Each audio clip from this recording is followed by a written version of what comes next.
오늘 우리가 묵상한 베드로 전서 5장 1절에서 7절까지의 말씀, 이 말씀은 이 시대를 살아가는 우리들에게, 저와 여러분에게, 또 신앙생활하는 신앙의 공동체 안에 있는 그러한 분들에게 어떠한 모습으로 살아가야 하는지를 두 부류의 사람들에게 전하고 있습니다. 첫 번째 부류의 분들은 바로 1절에서 4절까지 나와 있는 장로들에게 베드로가 전하는 그러한 음성이고요. 두 번째는 공동체 안에 있는 속한 젊은이들에게 5절로부터 7절까지 그들에게 가르침을 전하고 있습니다. 오늘 말씀 안에서 그 두 부류의 사람들에게 각각 어떠한 것들을 전하는지, 그것을 통해서 우리의 공동체가, 우리의 신앙의 그러한 함께하는 자리가, 우리 교회의 모든 구성원들이 어떠한 모습으로 올바른 신앙인으로서의 삶, 그리스도인의 삶 살아갈 수 있는지를 한번 배워보기를 원합니다. 장로들에게 어떠한 것들을 명하는지 한번 살펴보겠습니다. 1절부터 4절까지의 말씀인데요. 첫 번째는요, 장로들에게 자기의 정체성을 밝히라라고 그렇게 전하고 있습니다. 오늘 말씀 1절 말씀입니다. 너희 중 장로들에게 권하노니 나는 함께 장로된 자요 그리스도의 고난의 증인이요 나타날 영광에 참여할 자니라. 베드로가 자신에 대해서 설명하고 자신의 정체성을 밝히는 구절이 바로 1절입니다. 나는 함께 장로된 자라고 설명합니다. 그리고 그리스도의 고난의 증인이다라고 설명하고 있고요. 나타날 영광에 참여할 자라고 설명하고 있습니다. 이 세 가지로 자신의 정체성을 나타내는 거, 나는 함께 장로된 자, 그리고 그리스도의 고난의 증인, 그리고 나타날 영광에 참여할 자라는 것을 통해서 나는 바로 하나님의 사람, 나는 바로 그리스도에게 속한 자라는 것을 베드로는 드러내고 있습니다.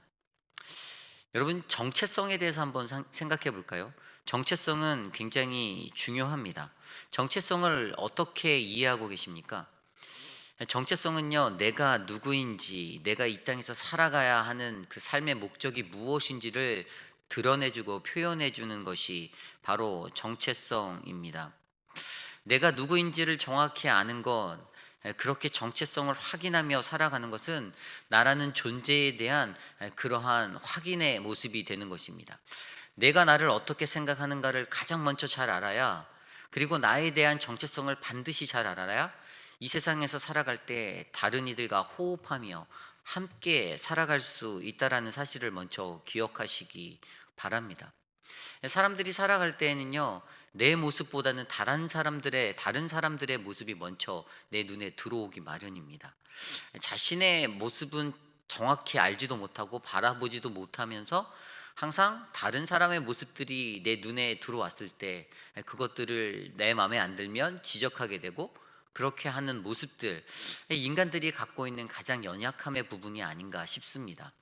그런데 분명히 우리의 정체성을 아는 것, 나의 정체성은 무엇인가? 이 나의 정체성은 무엇인가라는 것은 무엇이죠? 그것은 내가 살아가야 하는 의미를 찾는 것입니다. 내가 왜 이 땅에서 살아가야 하는가? 내가 어떻게 살아가야 하는가? 나라는 인간이 도대체 이 세상에서 어떻게 살아가야 하는 것을 알아가는 것, 그것들을 바로 깨닫는 것이 바로 필요하다라는 것이지요. 물론 이러한 것들에 대해서 정확히 이해하면 우리는 나를 잘 이해한 상태 때문에, 그 컨디션 때문에 다른 이들을 더 쉽게 이해할 수 있는 자리로 나아갈 수 있는 모습이 될 수 있다는 것입니다. 그래서 베드로가 교회의 장로들에게 전하는 겁니다. 너희들의 정체성을 먼저 알아라.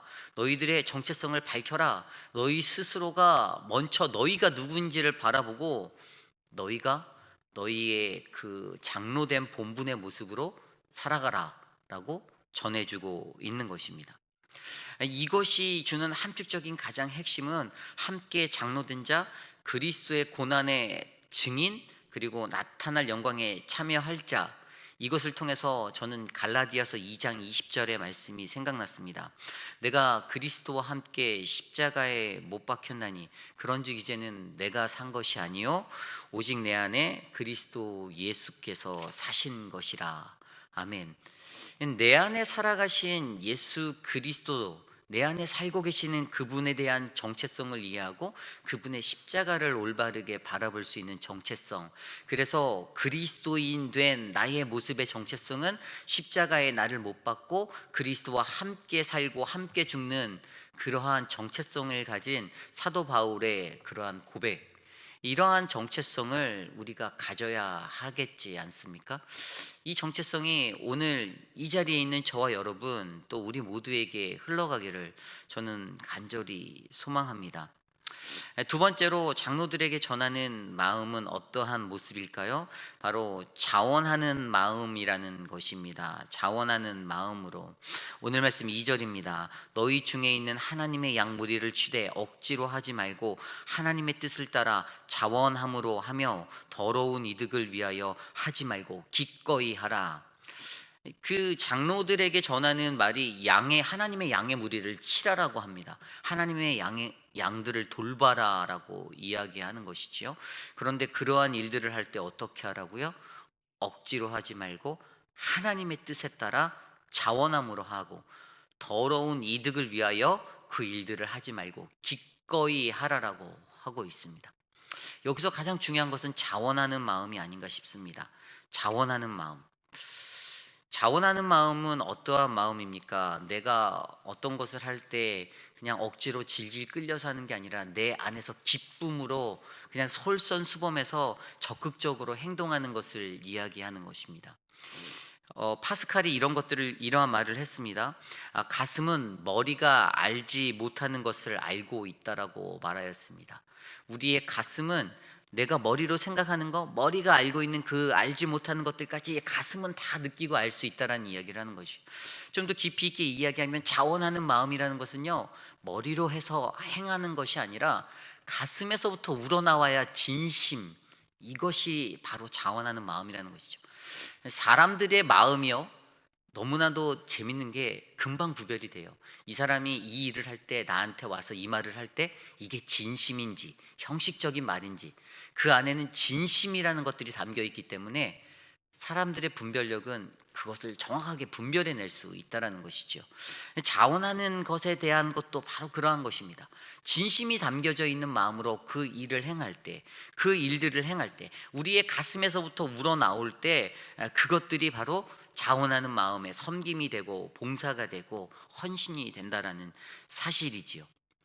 느헤미야서 11장을 보면요, 예루살렘으로 이제 이주하려는 그 페르시아 제국 안에서 아주 귀한 어떠한 그 관직을 맡았던 느헤미야 아니었습니까? 자신의 고국 예루살렘 그 땅으로 돌아가야 하고 그 땅의 성전의 황폐함과 그것들을 회복할 것들을 꿈꿨던 느헤미야에게 이제 그러한 기회가 오게 되었어요. 그곳으로 돌아가려고 하는 그 돌아가는 것들에 대해서 명령할 때 느헤미야가 사람들에게 그곳에 있었던 사람들에게 강제적으로 그 땅으로 돌아가라라고 이야기한 사람, 또 반강제적으로 이야기한 사람, 그리고 자원함으로 가는 사람, 세 분류의 명령을 내렸어요. 첫 번째는 지휘관들에게, 지휘자들에게, 너희들이 지도권에 있는 사람들, 너희들은 먼저 헌신해야 돼. 그래서 너희들은 무조건 예루살렘으로 가라. 너희들은 무조건 가야 해. 두 번째 사람들은 백성 중에 제비를 뽑았어요. 10분의 1이 되는 인구들을 선출할 때 그들에게 반강제적으로 너희들 뽑힌 자들도 예루살렘으로 이주해라고 이야기하였어요. 그리고 세 번째, 백성들 안에서 자원하는 마음으로 가기를 원하는 사람들, 그들에게 자원하여서 갈 것을 말하면서 이렇게 말합니다. 느헤미야 11장 2절, 예루살렘에 거주하기를 자원하는 모든 자를 위하여 백성들이 복을 빌었다라고 성경은 기록하고 있습니다. 강제적으로 보낸 사람이 아니라 자원하는 마음으로 백성 중에 가겠다라고 결단한 사람들은요, 하나님의 복을 받을 수 있는데 그것들을 위해서 백성들이 함께 복을 빌어 주었다라고 성경이 말하는 것입니다. 자원으로 어떤 것을 행할 때 그 일에 대한 것은 분명히 하나님이 우리에게 복을 주실 수 있다라는 그런 은혜가 있다라는 사실입니다. 자원하는 것이 그래서 중요한 것입니다. 어떠한 결과를, 어떠한 내게 돌아오는 혜택을 보고 일하는 것은 아니지만 하나님께서 그들을 위해서 예비해 놓으신 복이 분명히 있기 때문에 남몰래 아무 말 없이 그 일을 섬기고 순종하는 것, 이것이 바로 자원하는 자들의 올바른 모습이라고 설명하고 싶습니다. 결국에 이러한 것을 통해서 오늘날 우리의 교회를 바라볼까요? 팬데믹 시즌에 우리의 교회에도요, 저희의 교회가 아름답게 유지되는 것은 자원하는 아름다운 손길이 있기 때문입니다. 남몰래 와서 교회를 청소하시는 장로님이 계셨고요, 교회를 손질하는 그러한 분들이 계셨고, 교회의 주방들을 관리하셨던 그러한 장로님, 권사님들이 계셨기 때문에 오늘 2020년의 그 험난한 시기 속에서도 우리 오렌지 가나안 장로교회가 그러한 아름다움을 유지하며 지낼 수 있는 거룩한 하나님의 성전이 되지 않았을까요? 오늘 장로들에게 전하는 그 마음, 바로 자원하는 마음이 너희에게 필요하다라는 것이었습니다. 세 번째로, 마지막 이 세 번째는요, 장로들에게 주장을 내려놓는, 자신의 주장을 내려놓음에 대해서 이야기하고 있습니다. 오늘 말씀 3절, 맡은 자들에게 주장하는 자세를 하지 말고 양 무리의 본이 되라라고 설명하고 있습니다. 그 주장이라는 것, 내가 생각하는 것, 권세와 권위를 가졌을 때 할 수 있겠죠. 충분히 그럴 수 있습니다. 내가 힘이 있다라고 생각한다면 내 주장 강하게 더 펼칠 수 있습니다. 그리고 사람인지라 내 주장대로 안 될 때 마음이 상하고 시험에 들 수도 있는 것이 바로 마음입니다. 그런데 오늘 장로들에게 던지는 세 번째 말은 내 주장을 내려놓고 양 무리의 본이 되라라고 설명하고 있습니다. 이 주장이라는 것을 내려놓는 것, 내려놓음에 대해서 생각할 때 예전에 읽었던 이용주 선교사님의 그 내려놓음이라는 책이 생각났습니다. 그 예전에 그 책 표지에 딱 보면 뭐라고 쓰여 있었냐면요, 내 인생의 가장 확실한 결단, 결심, 내려놓음, 이렇게 책 제목이다 쬐끄만 글씨로 그 위에 딱 써 있었거든요. 그러면 제가 그 책을 딱 봤을 때 이용규 선교사님이 가졌던 인생에서 가장 큰 결심이 바로 내려놓음이었구나라는 생각을 할 수가 있었어요. 그러한 모습이 바로 우리들에게 필요하다는 것이죠. 내 인생에서 가장 중요한 것이 그 결심이 내려놓음이 돼야 되는데 그만큼 그게 어렵다라는 거 아니겠습니까? 그게 얼마나 어려운지 저와 여러분 모두가 너무 잘 알고 있잖아요. 그가 책에서 이렇게 설명합니다. 삶은 하나님이 주신 선물이고 은혜인데 우리는 끊임없이 내 것들을 주장하며 살아간다라고 그렇게 적었습니다. 사람들이요, 너무나도 하나님의 사람으로 사는데도 하나님이 주신 그 은혜와 그 선물인 우리의 인생 삶이 있는데도 그것을 알면서도 왜 우리는 끊임없이 내 것을 주장하며 살아가고 있는가? 그러기 때문에 우리에게 필요한 것은 철저한 내려놓음이라는 사실이지요. 내 삶을 내려놓는 거, 내 마음에 힘을 빼는 거, 내 몸에 힘을 빼는 거 다 쏟아내 버리는 것이지요. 그것이 필요하다는 것입니다. 권리를 자랑하는 것이 우리들의 모습이 아니라는 거예요. 내게 주어진 의무를 행하는 것, 이것이 진정한 내려놓음이라는 것이죠. 권리를 바라보지 않고 의무를 생각하는 인생이 참된 내려놓음을 할 수 있다라고 우리에게 말해주고 있습니다. 이러한 인생, 앞서 장로들에게 설명한 이러한 자기 정체성을 밝히고 자원하는 마음으로 살고 내 주장 내려놓고 내려놓음의 삶을 사는 자들에게 어떠한 일들이 일어난다고요? 4절 말씀에 그리하면 목자장이 나타나실 때에 시들지 아니하는 영광의 관을 얻게 될 것이다 라고 설명하고 있습니다. 영원한 그 영광의 관을 바로 예수님이 오시는 그때에 우리가 얻을 수 있다라고 장로들에게, 지도자들에게 설명해 주고 있습니다. 반면 이 말씀에 빗대어서 젊은이들에게는 어떻게 설명합니까? 젊은이다라 생각하면 젊은이들이 후에 시간이 지나서 어느 정도 나이가 되었을 때 그들이 또 장로가 될 수 있는 그러한 자리에 서게 되지 않습니까? 그러한 젊은이들에게 이제 설명해 주는 말씀이 5절에서 7절이에요. 젊은이들에게 5절 말씀에 젊을 자들아 이와 같이 장로들에게 순종하고 다 서로 겸손으로 허리를 동이라. 하나님은 교만한 자를 대적하시되 겸손한 자들에게는 은혜를 주시니라.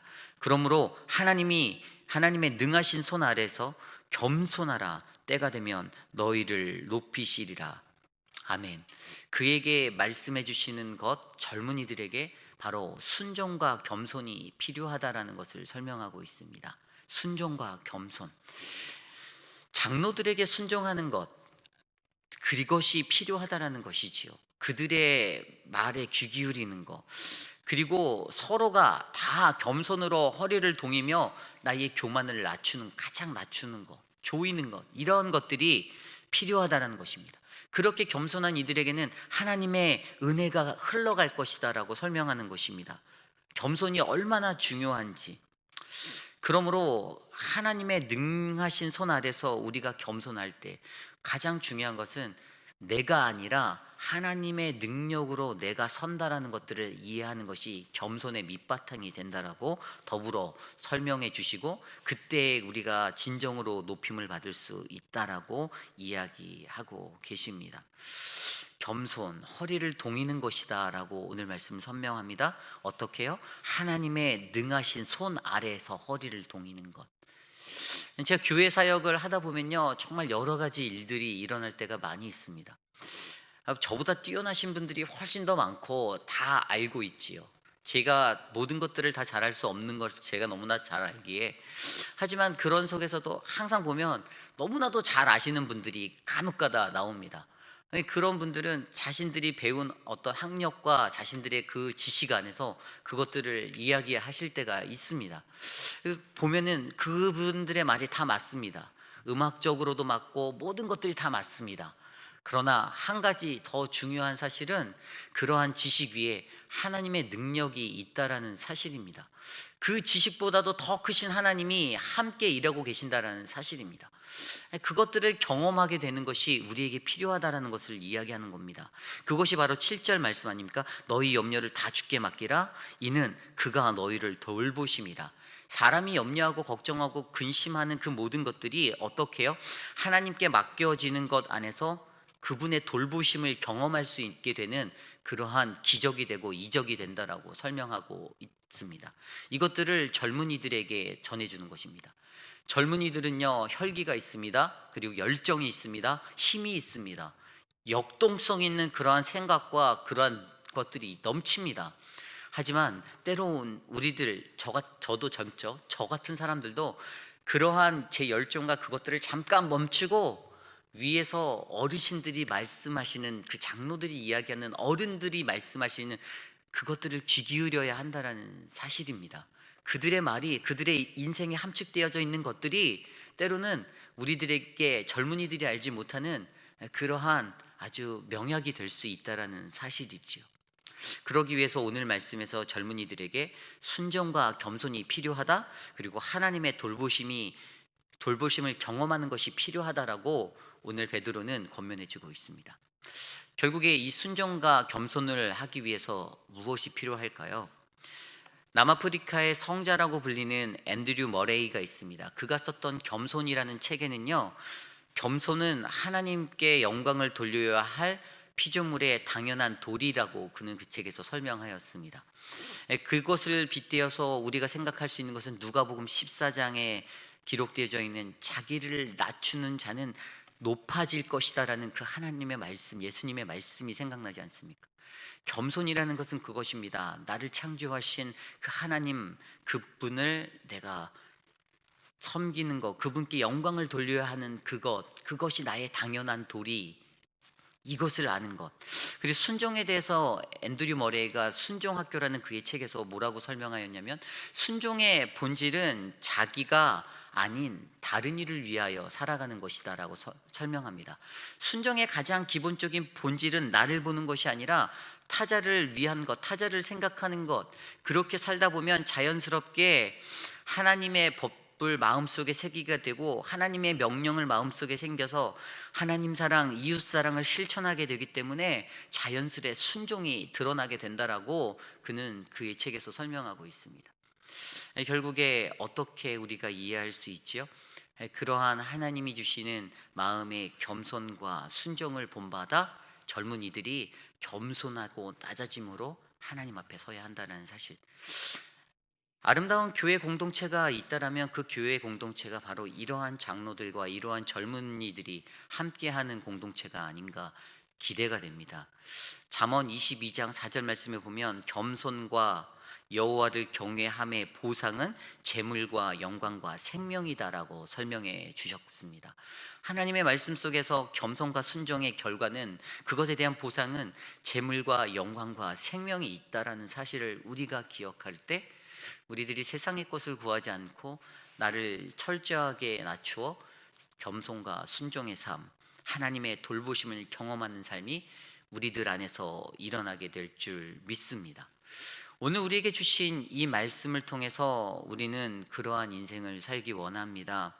어떠한 인생이든지 교회, 거룩한 하나님의 몸된 교회에 귀한 장로님들 한 분 한 분 자신의 정체성을 분명히 알고 자원하는 마음으로 내 주장을 내려놓고 살아가는 것, 교회에 속한 공동체의 젊은이들이 순종과 겸손으로 살아가는 것, 그리고 하나님의 돌보심을 경험하는 것, 이것들이 바로 사랑하는 우리 오렌지 가나안 장로교회, 저와 여러분들의 삶 속에 우리의 모든 가정과 공동체 안에 일어나기를 간절히 소망합니다. 오늘 이 시간 우리에게 주신 하나님의 말씀을 놓고 함께 기도하기 원합니다. 오늘 우리에게 주신 하나님의 말씀 안에서 주님, 아름다운 거룩한 주님의 몸된 교회를 지켜주셔서 감사합니다. 우리 교회의 장로님들이 하나님이 주시는 이 말씀의 모습으로 더욱더 세워져 가도록, 또한 우리 교회 모든 젊은 세대가 하나님의 말씀처럼 순종과 겸손, 하나님의 돌보심을 경험하는 인생이 되도록 이끌어 주시옵소서. 함께 기도하신 후에 제가 기도하고 각자 기도하기 원합니다. 기도하겠습니다.